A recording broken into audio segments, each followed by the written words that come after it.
Do you want to know what's been working well in our homeschool this month? Our favorite resources, curriculums, and tools that we've been using in our homeschool? Well, then be sure to stay tuned because today I'm covering our 5 favorites for this month. First up is a favorite from Not Consumed. Not Consumed has a ton of amazing Bible resources for your entire family. And they just came out with 2 brand new products that we actually got a preview copy of. And we're so excited to be playing and utilizing this year in our homeschool. First up is the brand new Bible game from Not Consumed. This is a game that has become a Sunday favorite. On Sundays, we really try to set the day apart as something special and different. So after church, we try to find things that can point us back to Christ, and this game is 100% it. This game has your kids having tons of fun, laughing and learning about the Bible, facts about God's word, and understanding a timeline of the entirety of the gospel. And it's such a beautiful picture for our kids to see. We love the fact that this can be played for 2 to 5 players or 2 to 5 teams, so it's very large family friendly. The game says it's designed for 7 and up, but because you can play on teams, we found that we could play it with all ages. Your child will basically play on a board game that outlines the entire Bible, from the creation of the earth to Jesus returning again. There are no images of Christ on this board game or on the cards, in case that is a conviction that you hold to. But there are a lot of different cards that are going to teach your kids things. They have trivia questions, both with easier questions and harder questions. And of course, your points will be more for the harder ones if you choose to go that route. Your child will have opportunities to complete challenges. This could be anything from putting books of the Bible in the correct order, or doing like a charades, acting out something and trying to get your team members to guess what you're acting out from scripture.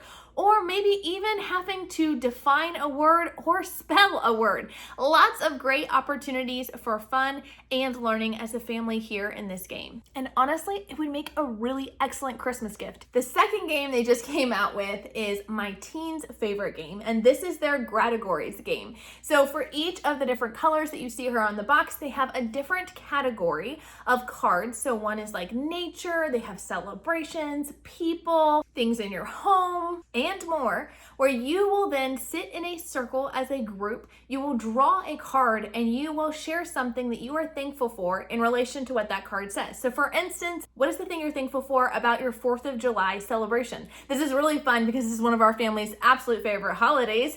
And so I said fireworks, and then I passed the card to the person next to me, and they say having friends over, and they pass it to the card next to them. Now, if you hesitate for too long, and you can decide 5 seconds, 10 seconds, whatever you want based on the age of your children. But if they hesitate too long, or if they repeat something that's already been said, then they're out for that round. It keeps going around the circle with that same prompt until there's only one player left standing. They then get to keep that card, and then the next round starts and everybody joins back in. Once you finish the predetermined amount of rounds that you would like to play as a family, the most cards wins the game. I love this because it can be played in 5 minutes, 15 minutes, 50 minutes, depending on how much time you have and how engaged your children are. My kids loved it, from the little ones all the way up to the teens, so definitely an easy one and a great stocking stuffer. The second thing that has to end up on our favorites list for this year is our Apologia Zoology 2 course. I am doing this with my 3 youngest girls.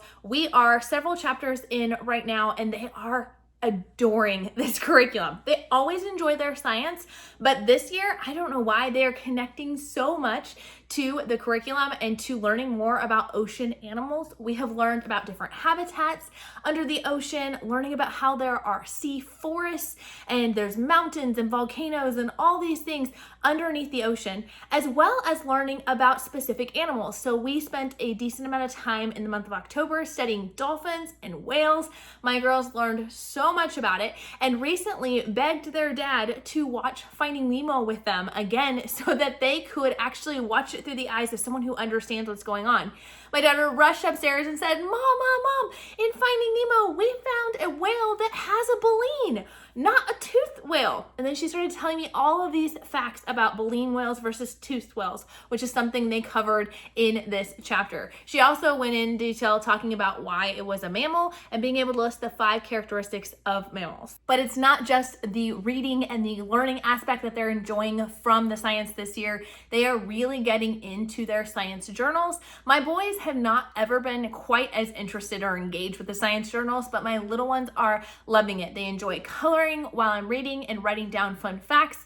They are also enjoying, though, filling out the maps or doing the lift the flat books, and have enjoyed, of course, the science experiments. We recently made plankton with our science co-op, and they had a blast with that, as well as doing experiments with different water currents of hot and cold water and what happens when they mix. So just lots of hands-on fun opportunities, and they're excited to continue on in the rest of the year. A third favorite for this year would have to be for my daughter, the Inquisit Cook curriculum. This curriculum is something that I chose very last minute. It was actually thanks to you guys and your personal recommendations to me of a cooking curriculum that my middle schooler could do completely independently. And what I love about this curriculum is it doesn't just teach recipes.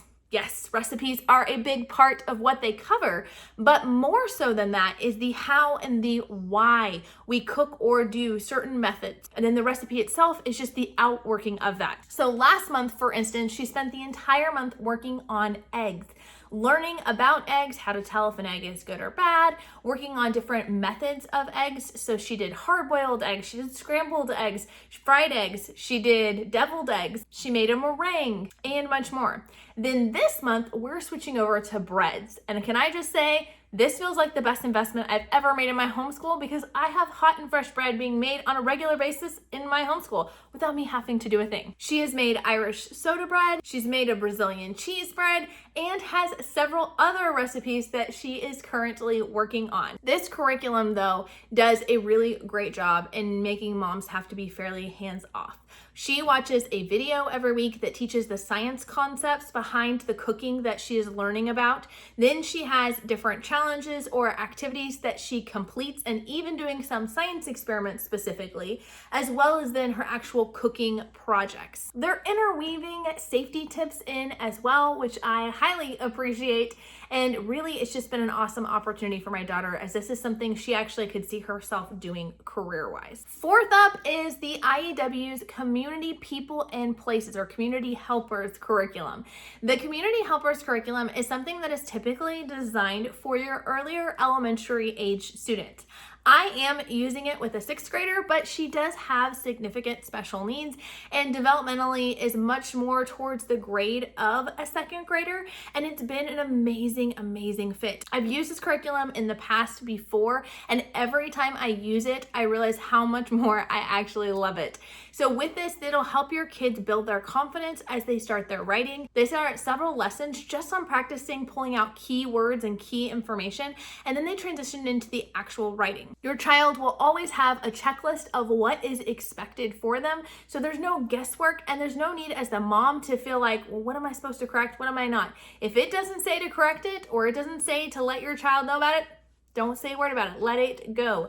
And this has been such an awesome opportunity for her to practice writing, because this is actually something she genuinely loves. She spends a lot of time practicing her writing at home and making books and things like that. So it's just great to see her grow in these skills. All of this, of course, is happening while she's reading source texts about different community helpers. So it actually works as a great social studies curriculum if you want your children to learn more about the community around them.